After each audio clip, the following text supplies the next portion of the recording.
कुछ देर बाद अनुराग जाकर अर्जुन और बाकी सब को बुला कर ले गया। आंगन में 3-4 चारपाइयाँ बिछी हुई थी और उन सब पर नई बेडशीट थी। ये एक खास रस्म होती है जिसे पलंग पोस कहा जाता है, जहाँ दूल्हा अपने दोस्तों के साथ दुल्हन की महिला रिश्तेदारों से मिलने आता है। अर्जुन भी वहाँ बैठ गया तो अग्रिमा की कई सारी चाची, ताई, बुआ और कई औरतों ने आकर अर्जुन का टीका किया और शगुन दिया। फाल्गुनी जी ने अर्जुन के साथ उसके सभी भाइयों और दोस्तों का भी टीका किया और सबको शगुन दिया। अर्जुन और बाकी सब के लिए ये शादी थोड़ी अलग और पारंपरिक थी, क्योंकि वो सब हाई सोसाइटी से बिलोंग करते थे, जहाँ पुरानी रस्में अब विलुप्त होती जा रही है। कुछ खास मेवे की मिठाइयाँ उनको परोसी गई और साथ ही सबको दूध भी पीने के लिए दिया गया। एक कमरे की खिड़की से अग्रिमा सब कुछ देख रही थी।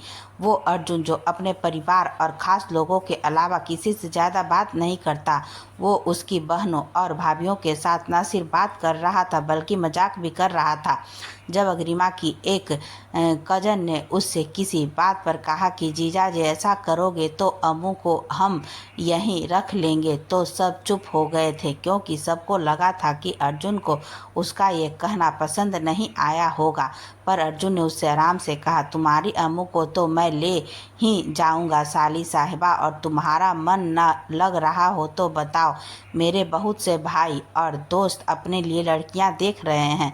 अर्जुन का खुला और स्पष्ट ऑफर सुनकर वो लड़की शर्माते हुए चुप हो गई, लेकिन बाकी सब अर्जुन का मुंह ताक रहे थे, खासकर अग्रिमा, अथर्व और नक्ष। मजाक मस्ती का माहौल अब गंभीर हो चुका था, क्योंकि विदाई का वक्त आ गया था। अग्रिमा अपने चाचू के सीने से लगी खड़ी थी और अर्जुन गाड़ी के पास खड़ा बस उसे देख रहा था। खुद को स्थिर बनाए हुए अग्रिमा सबसे मिल रही थी। अपनी माँ और दादी को उसने खुद ही चुप करवाया। तेजवीर जी का गला भी रूंधा हुआ था, तो वो भी अग्रिमा को बस अपना ध्यान रखने को बोल पाए। किसी तरह हिम्मत बांधकर उन्होंने अग्रिमा से कहा कि वो अपने चाचू को जब चाहे याद कर सकती है। वो अपने पापा से मिली और उन्हें खुद को और अपनी माँ को हमेशा साथ रहने को कहा, तो राजवीर जी ने उसे सीने से लगा कर कहा, भगवान हर जन्म में तुझे मेरी ही बेटी बनाए। अग्रिमा ने अपनी नज़र उठाई तो सामने उसके दादाजी अपने आंसू पोंछ रहे थे। वो तुरंत जाकर उनके सामने खड़े हो गई तो उन्होंने प्यार और ममत्व भरा हाथ उसके सिर पर फेरते हुए कहा, हर बाप अपनी बेटी को ससुराल में ठीक से रहने को कहकर विदा करता है, पर मैं जानता हूँ कि मुझे तुझसे ये कहने की ज़रूरत नहीं है अम्मू। आज तेरी विदाई पर मैं कितना खुश हूँ ये मैं बता नहीं सकता। मेरी बच्ची, हर रोज़ भगवान से मैंने दुआ में बस यही मांगा था कि मेरी बच्ची का घर बस जाए, तुझे तेरे हिस्से की खुशियाँ मिल जाए, और आज अर्जुन का व्यवहार देखकर मुझे यकीन हो गया है कि वो तुझे बहुत खुश रखेगा। अब तो मैं भगवान से यही मांगूंगा कि वो मुझे अपने पास बुला ले और मेरी बच्ची हुई उम्र तुम दोनों को दे दे। अग्रिमा ने भावुकता से ना में सिर हिलाते हुए उन्हें आगे कुछ भी कहने से मना किया, तो उन्होंने मुस्कुराते हुए अर्जुन को अपने पास आने का इशारा किया। अर्जुन के आते ही उन्होंने अग्रिमा का हाथ अर्जुन के हाथ में दिया और बोले, मैंने इसे सब कुछ सिखाया अर्जुन, जो इसकी ज़िंदगी के लिए ज़रूरी था, लेकिन मैंने इसे खुश होना, जिद करना, अपनी इच्छाएं जताना ये सब नहीं सिखाया। अपनी खुशियों से सबको खुश कर देगी, लेकिन अपना दर्द अंदर ही रख लेती है। अर्जुन ने एक नज़र सुबकती हुई अग्रिमा को देखा और फिर जगत राज जी से कहा, दादाजी, इसके बेसिक नेचर को मैं अभी कभी भी बदलना नहीं चाहता, और रही बात दर्द की, तो मेरे होते हो कोई इस दर्द इसके आसपास भी नहीं फटकेगा, आप निश्चित रहिए। तेजवीर जी ने फिर आगे आकर अग्रिमा को गाड़ी में बिठाया और अर्जुन भी सबसे मिलकर दूसरी तरफ से जाकर गाड़ी में बैठ गया। अनुराग ने भाई होने के नाते कुछ दूर तक गाड़ी को धक्का लगाया और आखिरकार अर्जुन अपनी अग्रिमा को आज विदा करवा कर ले गया। अग्रिमा ने किसी तरह अपना रोना तो कंट्रोल किया हुआ था, लेकिन वो रह रह कर सुबक रही थी। अर्जुन ने पानी का बोतल उसकी तरफ बढ़ा दी तो उसने थोड़ा पानी पी लिया। वो अब थोड़ा बेहतर महसूस कर रही थी। आगे बैठे अथर्व ने उसे देखते हुए कहा, बस भाभी अब चुप भी हो जाइए ना, वरना मुझे लगेगा कि आपको अपने देवर की शादी की जरा भी खुशी नहीं है। अग्रिमा अब ठीक थी तो उसने मुस्कुराते हुए अथर्व से कहा, नहीं, मैं तुम्हारे और अदिति के लिए बहुत खुश हूँ। इतनी देर बाद अग्रिमा की आवाज़ में थोड़ी खनक सुनकर अर्जुन को भी अब अच्छा लग रहा था, लेकिन उसे अपने और अग्रिमा के बीच की दूसरी खटक रही थी। पर गाड़ी में उसके अलावा अथर्व, नक्ष और अर्जुन का एक दोस्त भी था, साथ ही ड्राइविंग सीट पर हेनरी भी था। तो अर्जुन ने अपने जज्बातों को अंदर रखते हुए अग्रिमा से धीरे से कहा, ठीक हो ना?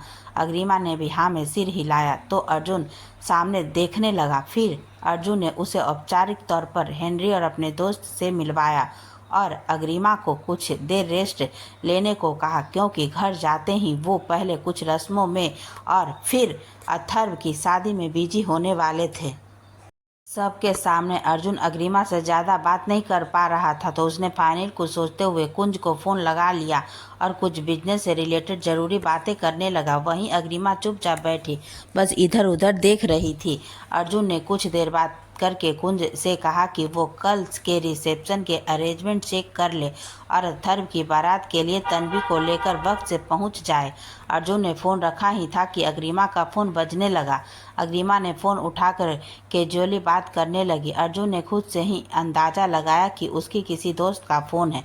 अग्रिमा ने फ़ोन पर कहा, रेड और गोल्डन मिक्स करके देख। सामने से कुछ कहा गया तो अग्रिमा ने कहा, मेरे पास है गोल्डन कलर में, मैं आते हुए ले आऊँगी। फिर अग्रिमा की बातें हर तरह के कलर कॉम्बिनेशन पर होने लगी तो अर्जुन भी हैरान हुआ क्यों उसने कभी भी अग्रिमा को इस तरह की बातें करते नहीं सुना था। अर्जुन दिलचस्पी से उसकी बातें सुनने लगा तो अग्रिमा ने फ़ोन पर कहा, मेरे पास 2 ऑप्शन है, तो उनमें से कोई भी पहन लूँगी। और तुम्हें मेरे साथ क्यों ट्विनिंग करनी है? तुम अथर्व से ट्विनिंग करो ना। ये सुनते ही अर्जुन और अथर्व ने एक दूसरे को देखा और अब उन दोनों को समझ आ गया कि फ़ोन पर अदिति है। कुछ देर और फ़ोन पर मेकअप, कपड़े और ज्वेलरी डिस्कस करने के बाद अग्रिमा ने अदिति से तैयार होने को कहा और फ़ोन काट दिया।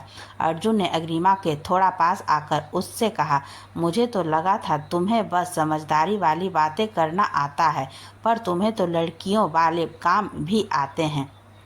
अग्रिमा ने उसकी बात सुनकर उसे थोड़ा चिढ़ते हुए देखा तो अर्जुन आई विंक करते हुए मुस्कुरा दिया। तो अग्रिमा और ज़्यादा चिढ़ते हुए बोली, अगर आप भूल गए हैं तो आपको याद दिला दूं कि आपकी और मेरी ड्रेस मैंने ही फाइनल की थी और अपने मेकअप स्टाइल से लेकर अपनी ज्वेलरी तक सब मैंने खुद ही सिलेक्ट किया है। अर्जुन उसे देखकर फिर से बोला, बहुत गजब की चॉइस है तुम्हारी। वैसे तुमने हमारी फर्स्ट नाइट के लिए कौन सा थीम डिजाइन किया है? अग्रिमा ने अर्जुन की बात सुनकर अपना सिर झुका लिया ताकि अर्जुन के अलावा कोई उसके चेहरे की शर्म ना देख सके। तो अर्जुन ने उसे फिर से छेड़ते हुए कहा, थीम तो तुम्हें ही सिलेक्ट करनी पड़ेगी। मेरी सिलेक्ट की हुई थीम को देखकर तो तुम अपनी आंखें भी नहीं खोल पाओगी। अग्रिमा बेचारी के लिए कुछ बोलना तो दूर, वहां बैठना भी मुश्किल लग रहा था। उसने बेबस इस निगाहों से अर्जुन की तरफ देखते हुए ना में गर्दन हिलाई, मानो अर्जुन को आगे कुछ भी कहने से मना कर रही हो। अर्जुन ने अब उसे ज़्यादा परेशान न करते हो उससे कहा, घर आने वाला है। तो अग्रिमा ने ध्यान दिया कि वो सच में घर पहुंचने वाले हैं। अब तक थोड़ी बेफिक्री से बैठी अग्रिमा ने खुद को थोड़ा संयत किया और अर्जुन की तरफ देखकर उससे इशारे में पूछा कि वो ठीक लग रही है ना। अर्जुन ने उसे देखकर पलकें झपका दी और तभी गाड़ी प्रताप मेंशन के पोर्च में जा रुकी। आनंदी जी और अनुपमा जी ने अर्जुन और अग्रिमा का इस बार पूरे रीति रिवाजों से गृह प्रवेश करवाया और फिर अग्रिमा और अर्जुन ने एक दीवार पर अपने एक एक हाथ का छापा लगाया। रस्म के मुताबिक अग्रिमा ने मेहंदी और अर्जुन ने घी में अपना एक एक हाथ डुबाया और फिर दीवार पर अपने हाथों की 5 उंगलियों को खोलकर इस तरह टिकाया कि दोनों के अंगूठे आपस में मिल गए। फिर आनंदी जी ने उन दोनों को वहाँ पीछे एक पाटे पर बैठाया और अथर्व को जल्दी से तैयार होने को कहा। अर्जुन ने भी तुरंत ही उठते हुए कहा, मॉम मैं भी अथर्व के साथ जाऊंगा, तो मैं भी चेंज करके आता हूँ। अनुपमा जी ने उसे प्यार से झिड़की देते हुए कहा, चुपचाप बैठ, अभी कुछ रस्में बाकी है। तू और अग्रिमा हमारे साथ थोड़ा लेट चलना, तब तक बाकी सब निकल जाएंगे। अर्जुन ने तुरंत ही कहा, बुआ रस्में आप लोग सुबह करवा देना, जब अथर्व और अदिति की होगी तो हम दोनों की भी साथ ही हो जाएगी। सब अर्जुन को देखने लगे। सबको लग रहा था कि अग्रिमा कहीं इस बात का बुरा न मान जाए कि अर्जुन उसके साथ रस्मों की बजाय अथर्व के साथ जाना चाहता है। आनंदी जी ने उसे थोड़ा प्यार से समझाते हुए कहा, अर्जुन रस्में तो चल सुबह भी हो जाएगी, लेकिन अग्रिमा को अभी तैयार होने में भी थोड़ा टाइम लगेगा। अथर्व को मैं समझा दूंगी, तेरा आज बहू के साथ जाना ही ठीक है। तुम दोनों ऐसे अलग अलग जाओगे तो अच्छा नहीं लगेगा। अर्जुन ने अब सबकी नज़रें पढ़ी तो उसे मामला समझ में आया और वो बोला, मॉम अथर्व मेरा भाई है और मैं उसके साथ ही जाऊंगा और आई एम डैम श्योर कि अग्रिमा को इससे कोई दिक्कत नहीं होगी और आपकी प्रॉब्लम का सलूशन भी है मेरे पास। आनंदी जी उसके आगे बोलने का इंतज़ार करने लगी तो अर्जुन ने कहा, मैं अथर्व के साथ जाऊंगा और जैसे ही अग्रिमा रेडी हो जाए आप लोग मुझे एक कॉल कर देना, मैं उसे लेने आ जाऊंगा और फिर हम दोनों साथ चले जाएंगे। अर्जुन की बात सबको ठीक लगी तो फाल्गुनी जी ने उससे कहा, अथर्व को अभी कुछ रस्में अपने मामा के साथ करनी है, तो तब तक तुम दोनों अंगूठी वाली रस्म कर लो और मंदिर में दिया जला दो। तो अर्जुन ने भी मुस्कुराकर हाँ कर दी। आनंदी जी ने अग्रिमा के पास आकर उससे कहा, बेटा उसकी बातों को दिल से मत लगाना, वो ऐसा ही है हमेशा से, सब अपनी मर्जी से करने वाला। अग्रिमा भी सबकी दुविधा समझ गई थी, लेकिन नई दुल्हन होने के नाते वो चुप थी। पर अब आनंदी जी की बात सुनकर उसने कहा, मॉम इसमें दिल से लगाने जैसा कुछ नहीं है, उनके भाई की शादी है तो उनका जाना बिल्कुल बनता है और नए रिश्ते जोड़ने का ये मतलब थोड़ी है कि पुराने रिश्तों को भुला दिया जाए या इग्नोर कर दिया जाए। उन्हें अथर्व के साथ बिल्कुल जाना चाहिए। अर्जुन के ये वार्तालाप नहीं सुना क्योंकि वो थोड़ी दूर खड़ा था और आनंदी जी ने अग्रिमा के सिर पर स्नेह का हाथ फेर दिया। अनुपमा जी ने अर्जुन को बैठने को कहा तो वो आकर अग्रिमा के बगल में बैठ गया। उसने अग्रिमा से कहा, थोड़ा जल्दी रेडी हो जाना और रेडी होते ही मुझे कॉल कर देना, तुम मेरे साथ ही चलोगी बारात में। अग्रिमा उससे कहना चाहती थी कि वो बाद में अनुपमा बुआ के साथ आ जाएगी, पर इतने सब लोगों के सामने उसने कुछ नहीं कहा और अर्जुन की बात पर सहमति जता दी। सब अंगूठी वाले रस्म के बारे में बात कर रहे थे कि देखते हैं कौन जीतेगा एंड ऑल। अर्जुन का ध्यान भी सहसा ही सबकी बातों पर चला जाता है, लेकिन उसे अंगूठी वाली रस्म के बारे में कुछ खास पता नहीं होता। तो वो अग्रिमा से पूछता है, ये सब इस रस्म के लिए इतने एक्साइटेड क्यों लग रहे हैं? अग्रिमा के कुछ कहने से पहले ही नक्श की बहन नच्छिका ने अर्जुन से कहा, अर्जुन हम सब इतने एक्साइटेड इसलिए हैं क्योंकि तुम दोनों में से जो भी इस रस्म को जीतेगा जिंदगी भर उसकी ही हुकूमत चलेगी आपके रिश्ते में। अर्जुन ने उसकी बात सुनकर कहा, अरे दी इसके लिए किसी रस्म की क्या ज़रूरत है, कोई भी जीते लेकिन हुकूमत तो अर्जुन की ही चलती है। नच्छिका ने हल्के से उसके कंधे पर मारते हुए कहा, पागल, कम से कम भाभी का दिल रखने के लिए ही बोल देता कि हुकूमत तो सबकी बीबी की ही चलती है। अर्जुन हंसते हुए बोला, दी आपकी भाभी का दिल तो पहले ही मैंने अपने पास रखा हुआ है और कितना रखूं। अंगूठी की रस्म शुरू हुई तो पहले राउंड में अग्रिमा ने अंगूठी निकाल दी तो अर्जुन ने किसी के कुछ बोलने से पहले ही कहा, अभी 2 राउंड बाकी है ना। दूसरे राउंड में अर्जुन ने रिंग निकाली और अग्रिमा को हल्के से कोहनी मारी। अग्रिमा बस मुस्कुरा दी। तीसरे और फाइनल राउंड में अर्जुन ने जानबूझकर अंगूठी ढूंढने का सिर्फ नाटक किया और अंगूठी अग्रिमा को मिल गई, लेकिन उसने निकाली नहीं। वो चाहती थी कि अर्जुन ही जीते। सब कुछ देर तक दोनों ने अंगूठी नहीं निकाली तो अनुपमा जी ने हैरत से पूछा, अंगूठी परात बर्तन में तो है ना।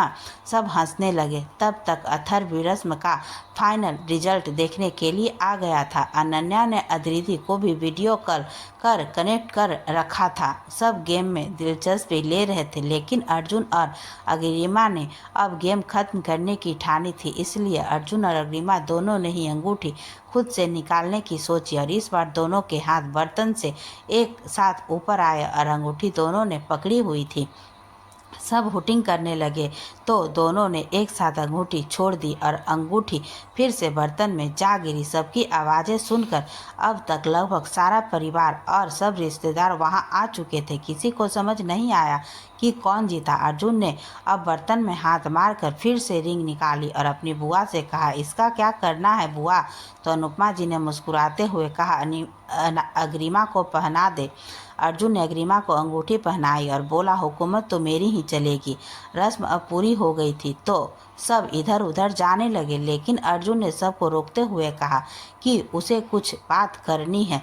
फिर उसने गहरी सांस लेते हुए अग्रिमा को एक नज़र देखा और फिर अपनी परिवार की तरफ देखते हुए बोला, मैं पहले ऐसा लड़का हूँ अग्रिमा जो अपनी शादी वाले दिन अपनी वाइफ से कोई वादा करने की बजाय अपने परिवार से एक वादा करना चाहता है।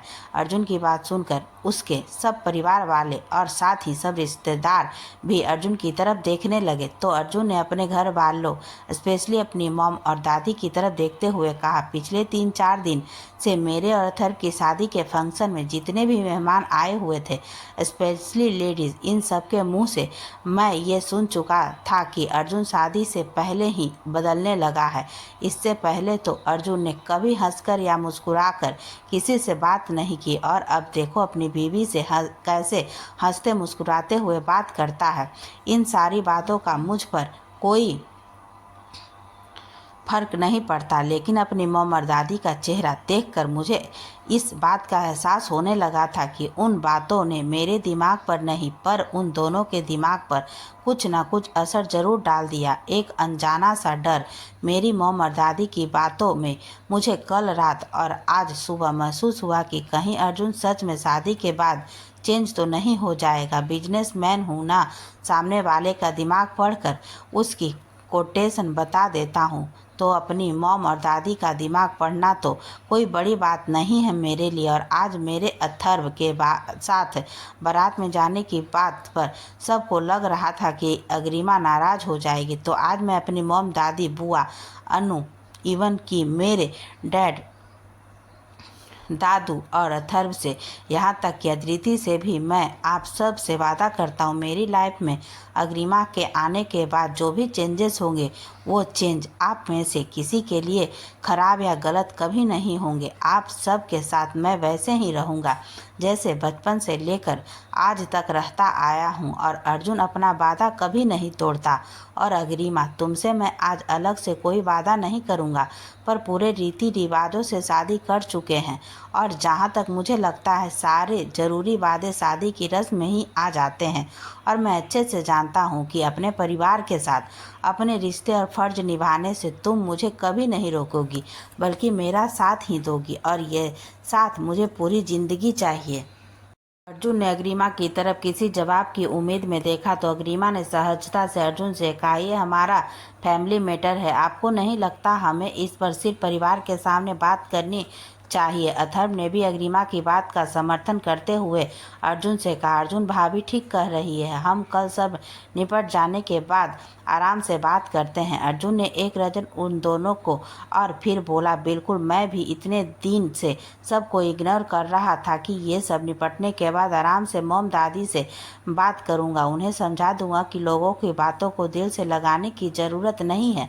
लेकिन आज मॉम और दादी का कहना है कि मुझे तेरे साथ नहीं बल्कि अग्रिमा के साथ तेरी बारात में जाना चाहिए। अथर्व ने जैसा ही कुछ कहना चाहा, अर्जुन ने उसे टोकते हुए कहा, और ये बात ये लोग इसलिए नहीं कह रहे कि उनके बहू बेटे को साथ जाना चाहिए, बल्कि इसलिए कह रहे हैं कि अगर मैं अग्रिमा के साथ नहीं गया तो दुनिया क्या कहेगी, या फिर अग्रिमा को इस बात का बुरा लग जाएगा कि मैं उसकी बजाय तेरे साथ गया हूँ। आज इनकी आंखों में या तो दुनिया का डर है या फिर अग्रिमा के बुरा मानने का, और ये जो अग्रिमा के बुरा मानने का डर है ना, ये इनके दिमाग में लोगों का डाला हुआ है, और ये डर मुझे अपने परिवार के किसी मेंबर के मन में नहीं चाहिए। यूं नो अथर्व, अभी कुछ देर पहले जब मैंने कहा कि मेरी लाइफ में हुकूमत तो मेरी ही चलेगी, तो मम और दादी के चेहरे पर एक अलग ही सर्टिफिकेशन था कि इसका बेटा अपनी ही चलाएगा। 3 दिन पहले तक अग्रिमा इनकी नज़र में दुनिया की सबसे अच्छी लड़की थी, लेकिन बहू बनकर घर आते ही उन्हें इस लड़की से डर लगने लगा कि कहीं ये इनके बेटे को बदल न दे, क्योंकि इन सब को मुझ में बदलाव नज़र आ रहे थे। अगर ये बात मैं मॉम और दादी से अकेले में करता तो उन्हें लगता कि मैं अग्रिमा की तरफदारी कर रहा हूँ या उसकी साइड ले रहा हूँ, और फिर लोगों का ये कहने का सिलसिला भी जारी रहता कि अर्जुन बदल गया है। ये सब बातें खत्म करने के लिए मुझे ये सबके सामने कहना पड़ा। अथर भी अब चुप हो गया था। अग्रिमा ने अपना चेहरा झुका लिया था। उसकी वजह से हो रहा ये तमाशा उसे बिल्कुल अच्छा नहीं लग रहा था। अर्जुन ने अब एक नज़र उन औरतों पर डाली जिनका सबसे ज़्यादा योगदान था उनकी मॉम और दादी के दिमाग में उलट पलट बातें भरने में। उसने उन सब से कहा, मेरा और अग्रिमा का रिश्ता हम दोनों के अलावा कोई नहीं समझ सकता, और मुझे किसी को समझाना भी नहीं है, पर इतना ज़रूर कहूँगा कि अग्रिमा से बेहतर लड़की मेरे और मेरे परिवार के लिए नहीं हो सकती थी। और ये बात मुझसे पहले मेरी मॉम जानती है, दादी जानती है, मेरी बुआ जानती है, और सबसे बड़ी बात है मैं जानता हूँ। अग्रिमा अर्जुन को देखने लगी तो अर्जुन ने उसके पास आकर उससे प्यार से उससे कहा, रिश्तों में हुकूमत नहीं, अंडरस्टैंडिंग और विश्वास होता है। कुछ बातें मैं तुम्हारी मान लूँगा और कुछ तुम मेरी मान लेना। मैं कभी रूड हो जाऊं तो तुम नरम हो जाना, और कभी मुझसे गलती हो तो तुम मुझे डांट लेना। पर यह बात अपने दिमाग में कभी मत लाना कि मेरे लिए तुम और फैमिली अलग हो। अग्रिमा, तुम सब मेरी फैमिली हो, और मैं हर किसी को उसके हिस्से का वक्त और प्यार दूंगा। And sorry for being bit and मैं बस सबका रिएक्शन देखना चाहता था और इस मैटर को ज़्यादा बढ़ने से पहले जड़ से मिटा देना चाहता था। अग्रिमा को तो वैसे भी अर्जुन में कोई खामी नज़र नहीं आती थी, और इस वक्त उसने अपनी बातों से अग्रिमा का दिल एक बार फिर जीत लिया था। इसलिए अग्रिमा ने उससे कहा, मैं जानती हूँ आपको ये सॉरी वर्ड बिल्कुल पसंद नहीं है, और आपको सॉरी कहने की कोई ज़रूरत नहीं है। फिर मैं ये भी अच्छे से जानती हूँ कि कई बार बीमारी को ठीक करने के लिए कुछ कड़वी दवाइयों की ज़रूरत होती है, और ये सिर्फ आपकी ही नहीं मेरा भी परिवार है, तो सबकी गलतफहमियाँ दूर करना मेरा भी फ़र्ज़ है। फिर अर्जुन अपनी मॉम और दादी के पास जाकर उनसे बोला, मॉम दादी, आप दोनों मेरी लाइफ में अग्रिमा से पहले थे और आपकी जगह कोई नहीं ले सकता। मेरी बस एक छोटी सी बात मान लीजिए, सबकी सुनिए, पर मन में कुछ मत रखिए। हो सकता है कि अग्रिमा या धृति के साथ सहज होने में आप लोगों को कुछ टाइम लगे, लेकिन अगर कोई भी बात आपके मन में चल रही है तो आप बेझिझक मुझसे या अथर्व से बात कर सकते हैं। मॉम, मैं आपका बेटा हूँ और हमेशा ही आपका बेटा रहूँ। अग्रिमा का पति बनने के बाद भी मैं आपका बेटा और अपनी दादी का पोता हूँ। इस हक को कोई दूसरा रिश्ता नहीं छीन सकता, इसलिए रिलैक्स रहिए, चिल कीजिए और अपने बेटे की शादी को एंजॉय कीजिए।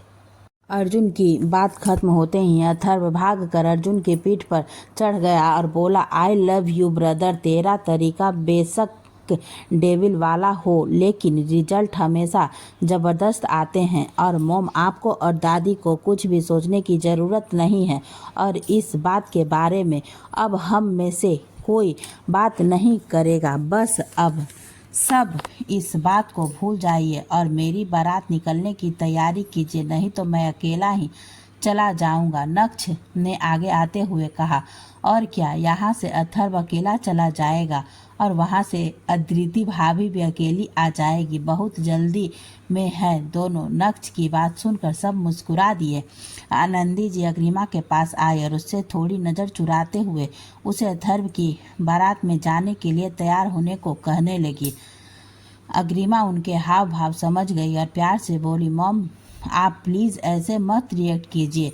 अब ये सब बिल्कुल नॉर्मल था और आप बेफिक्र रहिए। और आपको तो खुश होना चाहिए कि आपके पास इतने समझदार बेटे हैं और समझदार बहू भी, फाल्गुनी जी ने आते हुए कहा। तो अग्रिमा ने अपना सिर मुस्कुराते हुए नीचे कर लिया। फाल्गुनी जी ने अग्रिमा से कहा, बेटा।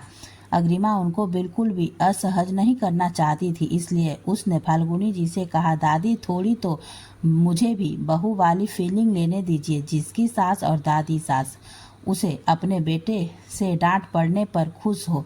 अगर तुम यही खड़ी होकर अपनी सास और दादी सास से ये गैर जरूरी बातें करती रही तो जल्दी ही ये डांट खाने वाली इच्छा भी पूरी हो जाएगी। अर्जुन ने वहां आते हुए कहा। तो अग्रिमा ने देखा कि वो वाइट कलर का पैंट कोट में बेहद हैंडसम लग रहा था और उसने कोट के नीचे लाल रंग की शर्ट पहन रखी थी। अग्रिमा ने उसकी बात सुनकर उसे एक टफ लुक दिया तो वो अपनी मॉम से बोला, मामा जी बाहर आपको बुला रहे हैं और जल्दी तैयारी कीजिए, we are getting late. Anandi ji ने तन्वी को बुलाकर उसे अग्रिमा को एक रूम में ले जाने को कहा और बताया कि जो ड्रेस उन्होंने अग्रिमा के लिए तैयार करवाई थी वो उसी रूम में रखी है। तो अर्जुन ने अपनी मॉम से कहा, मॉम अग्रिमा ने पहले से कुछ ले रखा है अथर्व की शादी के लिए, तो वो वही पहन लेगी।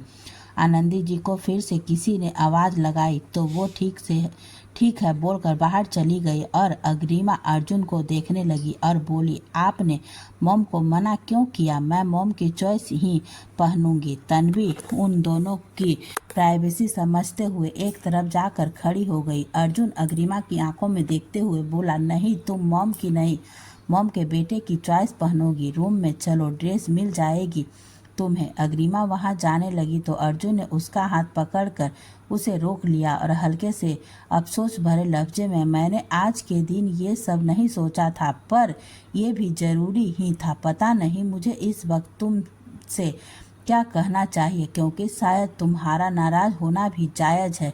अग्रिमा रूठना तो चाहती थी, पर अर्जुन के प्रति उसकी मोहब्बत ने उसे रूठने की इजाज़त नहीं दी थी, बल्कि अर्जुन के साथ देने का हुकूमत दिया। अपनी पत्नी और अपने परिवार में सामंजस्य स्थापित करना हर लड़के के लिए बहुत मुश्किल होता है, जिसमें उसे अपनी माँ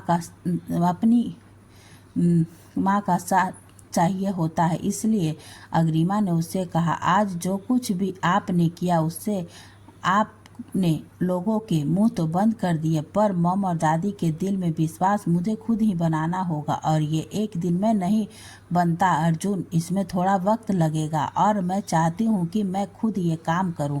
अर्जुन ने अग्रिमा का हाथ पकड़ा और उसे उस रूम में ले गया जहाँ अग्रिमा को तैयार होना था और अंदर जाते ही उसने अग्रिमा को अपनी बाहों के घेरे में समेट लिया और बोला, आज तक तुम्हारे प्यार और अपने प्रति समर्पण के लिए तुम्हारा कायल था, लेकिन आज मैं ये कह सकता हूँ कि दुनिया का सबसे खुशकिस्मत इंसान हूँ जिसे तुम वाइफ के रूप में मिली हो। अग्रिमा ने अपनी बाहें उसकी पीठ पर कसते हुए कहा, ये सब बातें और तारीफ आप फुर्सत में कर लेना, अभी अथर्व के पास जाइए, आज उसका भी स्पेशल दिन है। अर्जुन जैसे ही हाँ बोलकर जाने लगा, अग्रिमा ने उसका हाथ पकड़ा और उसके सामने आकर अपनी एड़ियों पर उचक कर अर्जुन का माथा चूमकर कहा, शादी मुबारक हो अर्जुन। अर्जुन जो ना जाने कब से बेचैन और चिढ़ा हुआ सा था, अब वो मुस्कुरा उठा और फिर उसने अग्रिमा के होठों को अपने होठों से जल्दी से छुआ और अलग हो गया और बोला, मेरी दुल्हन बनकर तुम इस वक्त दुनिया की सबसे खूबसूरत लड़की लग रही हो और इससे ज़्यादा मुबारकबाद दी तो खुद को रोकना बहुत मुश्किल होगा मेरे लिए। तन्वी तुम्हारे लिए ड्रेस लेकर आ रही है, तो जल्दी से रेडी हो जाओ और फिर मुझे कॉल कर देना। अर्जुन ने तन्वी के हाथ वही लाल साड़ी अग्रिमा के लिए भिजवा दी जो उसने खुद पसंद की थी और खुद अथर्व के पास चला गया। अग्रिमा ने साड़ी देखी तो उसे बहुत पसंद आई और तभी कुछ लड़कियां वहां आई। आनंदी जी ने उन्हें अग्रिमा को तैयार करने के लिए बुलवाया था, लेकिन तभी अनुपमा जी ने जाकर अग्रिमा से कहा कि उसे अथर्व को काजल डालना है। अर्जुन को काजल उसकी कजन भाभी ने डाला था, क्योंकि उसकी कोई रियल भाभी नहीं थी। लेकिन अथर्व के केस में अर्जुन की शादी हो चुकी थी, इसलिए अग्रिमा से ये रस्म करवाई जा रही थी। अग्रिमा ने जाकर अथर्व की आंखों में बड़ी सफाई से काजल डाला तो अथर्व ने नेक के तौर पर उसे एक बहुत ही प्रीमियम घड़ी दी। गाजे बाजे के साथ अर्जुन ने अपने भाई की बारात निकाली।